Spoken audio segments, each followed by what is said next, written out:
I noticed you did two programs. You had the indoor bookish and then the outdoor rally. What was the idea behind it? The idea is that certainly manifestos are documents that unfortunately are not generally read by the mass of people. Yeah. The manifesto contains seminal ideas and programs for various stakeholders. Okay. And we wanted to bring those stakeholders together and present to them those seminal ideas and visions that we have, so that they'll hear them from the horse's own mouth, rather than leave them to the misrepresentation or contortions of another. And it was important to bring all the stakeholders into the place and let them, in snapshots, see what is in it for them, as a teaser to encourage them to go out and read some more. Some people say manifestos are not binding, so this whole thing is not really necessary. It's a promise you make. It's not like something you signed on to. How does NPP see their manifesto? I think that by and large, Ghanaians are forgetting what manifestos are about. Manifestos signal your vision and your intent for the nation in a particular direction you want to take them. Indeed, you may, when in power or when in government, catch on to new ideas and implement them to effect that may not have been in your manifesto. But by and large, the manifesto is your guide. Okay. Now, in preparing for this manifesto, I've read probably 40 different manifestos. Wow. America, India, or Ireland, all of these. And they all follow the general trend of signaling the vision and the hope and the direction in which you want to take a nation. Go back into our history. 1951. The CPP's manifesto, which was called Towards the Goal, was 8 pages. 8 only? 8 pages and 5 themes. Right? And it says, we want to do this, we will do this, we will do that, we will do that. End of story. Okay. The opposition's manifesto, which was called A Plan for the Nation, was 11 pages. Wow. When you come to Buzia's manifesto, which was launched in August 2nd, 1969, that was 12 pages. But they contained the seminal ideas that they wanted to implement to move the nation forward. Now I see and I hear people asking for budgets and cost. That is not the task of a manifesto. We have behind the manifesto what we call programs and projects. And it is in these programs and projects that you tease out all the things you want to do and give them some cost indications. So manifestos are broad brush strokes. Broad brush ideas of the thing where you want to take the nation and the broad category of things that you want to do. But if you look at the fact that our elections and our democracy has promised a lot but not delivered as much, is it not fair to ask beyond the broad brushstrokes and the what's, a bit of a how? Is that not why there's a clamor for more detail? No, I think that we are missing the point on what the promise of democracy is and the ingredients that must go in to sustain a democracy to deliver. How do you mean? For example, we have such institutional weakness in this country, unsupportive of democracy. If you go and read a fantastic book like The Spirit of Democratic Capitalism by Novak, it tells you that democracy succeeds because you have certain core values generally accepted by the society. Now, when you go back even further and you read authors like Emil Durkheim, and then you come back and read something like the Protestant Ethics and the Spirit of Capitalism, there are certain compassionate Christian values that must accompany democracy, otherwise it becomes an extortionate system. So all of these value systems must come together in order for democracy to function and deliver. And in fact, in Novak's books, He talked about the political system, the economic system, and the moral cultural system, which is the church, the values, and all those institutions that give us our social and our moral so they must be in compass. place. They must be before in place. democracy will work. No, they must be in place and in harmony for democracy to deliver the economic goods. That is not to say that we shouldn't try. So, but just to be clear on that, so some of these things you've pointed out don't seem to be here. They are developed. You don't manufacture them out of the blue.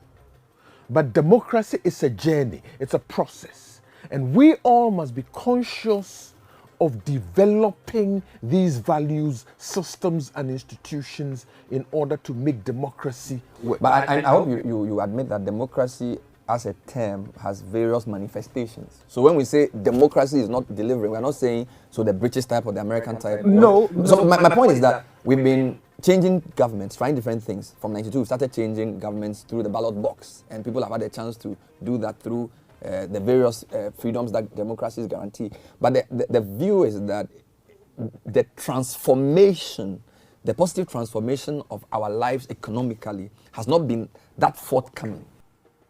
One, it's because of some of these things I've alluded to. And second is that citizens not demanding an accountability from political leadership. Okay. That is another thing. And the quality of leadership that must bring forth the energies and lift the spirit of a population. These are the things that I think have been lacking. In Nkrumah's time, he used to say that if at least you cannot deliver, you must inspire. Well, the point he was making is that if you are not in a position to hand out, you must be in a position to inspire people for them to go get it themselves. That's what he meant by if you can't deliver, at least you must inspire. So a combination of things have brought us to this point. But I don't want Ghanaians to give up, because if you say democracy is bad, show me something better. No, we're not saying it's bad. We're saying No, it's no, not no. delivering. Yes, it's not delivering, and it gives certain people the feeling that therefore democracy have failed. I remember listening to a speech by General Obasanjo in Harvard University, where he made a famous statement that everybody laughed to. He talked about the efficacy of democracy, and then he said, Oga, na democracy we go chop. At the end of the day, go back to Michael Novak. The political system, for it to be legitimate and acceptable, must deliver the goods of order. That is, the goods that sustain the material well-being of its citizens. And it is in that symbiosis that democracy and political leadership and the political system gains their legitimacy. So, yes, we have a road to travel, but I believe that with the leadership of the NPP and under Nana Akufo-Addo, we are going to make that progress. Before we get into the manifesto proper, I always want to find out, you said something interesting. There's a difference between the people who consume the manifesto as an academic document and then those who basically listen to the general themes. What is unique about NPP? That's the question. So if I don't ever get to read this manifesto, why is NPP different from NDC or PPP or any other political party for the matter? What's your essence? The essence, which is expressed as our core values, is the fact that we believe in the ability of the individual, given the necessary enabling environment, to deliver for himself and for his family. We also see as material the rule of law, that the market is the best or the most efficient system of allocating resources in a society, but we accept that the market sometimes do fail. And the market sometimes do fail and must fail because you are dealing with human institutions and emotions. Okay. But when the market fails, it is the responsibility of the government to make sure it picks up the locomotive, the engine of growth, and picks it back, puts it back on the track and let it move. So, I mean, go back into the literature and you find authors like Coase and Knight, Professor Knight, talking about market failure and how market failures can be adjusted. So these core values of ours, I've mentioned the three key values. The individual, the rule of law, the rule of law, role of the market. The role of the market. But you admit that the market is not the market perfect. It's not perfect. So you can go as far as Hayek to Hayek, hands off type thing. Hayek and Ludwig von Mises and the Austrian thought believed in a certain perfection because there was a moral philosophy behind their thinking, which moral philosophy doesn't exist in our norms. So I wouldn't go as far as Ludwig von Mises. I just wanted to be clear. Yes, because some of the things President Kufuor did and the way he allocated resources reveals that he wasn't 100% just market. He believed the government had a role to play, even in allocation. You see, and not just the market. Market consists of structures, right, that obey certain allocative principles of resources. You may not have all the pieces in place. That is one of the reasons why the market collectively then fails. It behooves government at that point to intervene, to shore up those structures that are not performing well. There is also, as Christ said, the poor shall be with us always. There are also people who are so disadvantaged as not to be able to take care of themselves. We as a party, part of our core values of caring, believes that we must develop together, move together, and our train is big enough to load everybody. So you're saying you are not each man for himself, God for us all? No. Because I'm sure you know that the counterpoint to that has been, I care for you, you guys are property-owning democracy. So there's a certain sense in which your ethos is pitched against... No, that is deliberate propagandist distortion. I care for you and market the property owning. Look, what does property ownership mean? When I'm a taxi driver, driving somebody's taxi, do I want to be that driver for 30 years and no ownership? It is my hope that within a matter of 10 years of driving, I should be able to buy my own taxi out of my labor, right? If I'm a farmer and I rent tools, tractors, it is my hope, fervent hope, that down the line, I should be able to own the property. If I'm a farmer, it is my fervent hope that over the period of time, I should be able to own that land.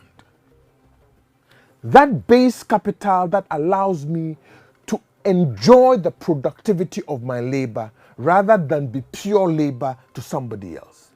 So those people who claim they are capitalists must understand that the ownership aspect is empowering the individual to own the creativity. I understand you perfectly. I'm just saying there are 2 points. You know that generally in the history of the votes, we've had arguments about people who own property being the ones to be made to vote, and that if people didn't have a stake in the state, they didn't have the right to vote. And again, we have a very diverse educational level of population. So if you said these people are property owning, it's easy to distort it to say it means that if you don't own property, you don't matter. Those who you get my point. I understand, because we've come from a history that is way behind us. At one point, Emil Parkhurst had to fight for women to vote.